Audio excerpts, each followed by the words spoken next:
Every spring, I would travel into the country to visit my uncle. I leave out his name just out of respect. He lived in a cottage out in the forest with his dog. There was no electricity, so I never get to use the phone or watch television. I love going there. My uncle was the manager at a convenience store in town. I loved him and always enjoyed my visits. In 2012, I was supposed to stay at his cottage for 2 weeks, but I only stayed for 8 days. One morning, he woke me up and told me I need to go home. I wasn't disappointed like I would have been. I was more concerned with the look on my uncle's face that morning. He looked as though he was absolutely scared, like something horrible was happening. His face was pale like a ghost, and his eyes had that look as though he had been crying. He seemed like he was in a rush to get me out of there. He had packed my stuff. I kept asking him what was wrong, but he wouldn't answer. I never saw him again. I sent him tons of letters, but I never get any response. When I had enough money to spend on gas, I drove out there early this year. I arrived to find the place different from what I remembered. The trees surrounding the cottage seemed to be dead and falling apart with brown leaves and snapping branches. There were no animals like it used to be. The sight of squirrels in the trees and the sound of birds that have been replaced by complete silence. The cottage looked deserted. I didn't go inside just yet. I wandered around the area. Out back was the tool shed. The door had been torn from its hinges. It had been 20 feet away from the shed. It looked like someone was seriously in a hurry to get inside. I went in only to find nothing. So I went back to the cottage. The door wasn't locked. Going inside, the place was full of cobwebs.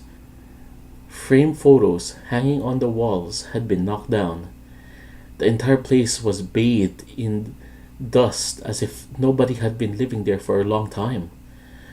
On the kitchen table, I found a few pieces of paper, notes that my uncle had written.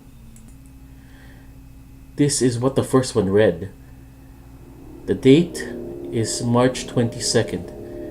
I've been hearing strange noises outside for the last few days. The house was shaking and I heard some kind of animal. It sounded big and threatening. Yesterday morning, I couldn't find my dog Argo. He was just gone as if he's never existed. Last night I saw what has the cause of all this. It's a monster. It walks on all fours and it's about 12 feet tall. It seemed only to come out at night and its body seemed to be made entirely of decayed flesh and bones. Each night I can hear it out there and it sounds closer every time. I don't know what this monster is, but I tried to run to my truck, but this beast was strong. It tossed the truck like 15 feet in the air and slammed it against a tree. I'm too scared to leave the house, but I'm going to try to escape.